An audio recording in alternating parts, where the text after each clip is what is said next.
Hello नमस्कार दोस्तों।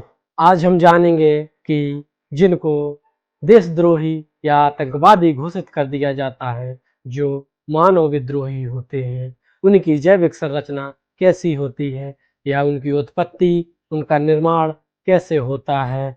आइए जानते हैं विहाग वैभव के द्वारा लिखित एक कविता के माध्यम से, जो बखूबी उन मानव विद्रोहियों की जैविक संरचना को पूरा करती है। आइए विहाग वैभव के द्वारा जो कविता है, वे कहते हैं, वे वीर से नहीं वे घृणा से उपजे थे, वे मनुष्य योनि में हुए और मनुष्यता की मवाद की तरह जीते रहे, मनुष्य को मनुष्य से अलग करते रहे, मनुष्य को मनुष्य का मांस परोसते रहे और मनुष्यता की आत्मा चबाते रहे।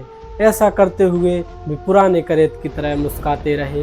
वे धार्मिक ग्रंथों से निकले और खतरनाक जीवाणुओं की तरह सभ्यता के भूगोल पर इस छोर से उस छोर तक मंडराते रहे।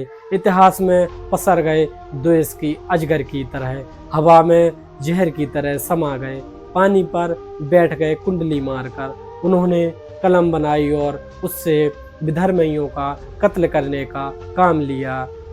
अगर आग हाथ लगी तो सबसे पहले उन्होंने दूसरों के घर जलाए। अगर कपास हाथ लगा तो दुनिया का गला घोंट सकने लायक फंदा बनाया।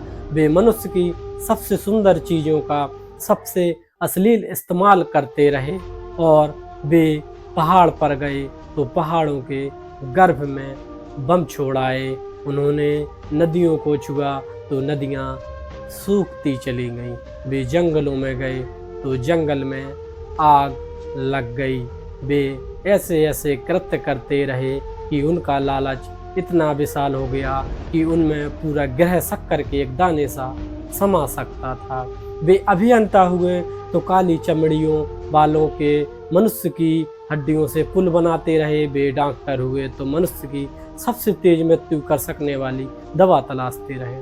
वे प्रोफेसर हुए तो भाषणों से निर्लज्ज इतिहास का बदन ढकते रहे। वे कवि हुए तो भाषा से सत्ता की नाक पहुँचते रहे। वे ऋषि हुए या साधु हुए तो देखते ही देखते बलात्कारी हो गए। वे मंत्री हुए तो पूरी बेहयाई से हत्यारे हो गए। वे सदी के दुर्दांत हत्यारे हुए तो प्रधानमंत्री हो गए। वे वह सब कुछ हो गए जो मनुष्य देह के लिए भीभत्स और डरावने थे और सभ्यता के लिए विनाश का कारण हो सकते थे। वे सब कुछ हुए जो एक मनुष्य के लिए सही नहीं था। वे आतताई स्वप्न यात्री थे। मेरे सपने में वे 33 करोड़ मुंह वाले अजगर की शक्ल में आते रहते हैं। वे आखिरी जन्म जितने नए हैं, वे पहली मृत्यु जितने पुराने हैं। वे मनुष्य योनि में हुए और मनुष्यता के मवाद की तरह जीते रहे। इसके अलावा मनुष्यों और उनमें एक ही जैविक अंतर था। मनुष्य स्त्री और पुरुष के प्रेम प्रसंग से उपजा था और वे 7 समंदर जितने बिच्छुओं के डंक को निचोड़कर इकट्ठा हुए, घृणा और विषद्वेष से पैदा हुए।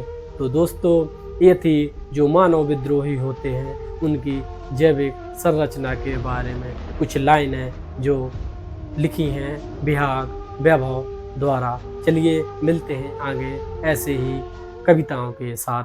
जय हिंद, जय भारत, जय नवोदय।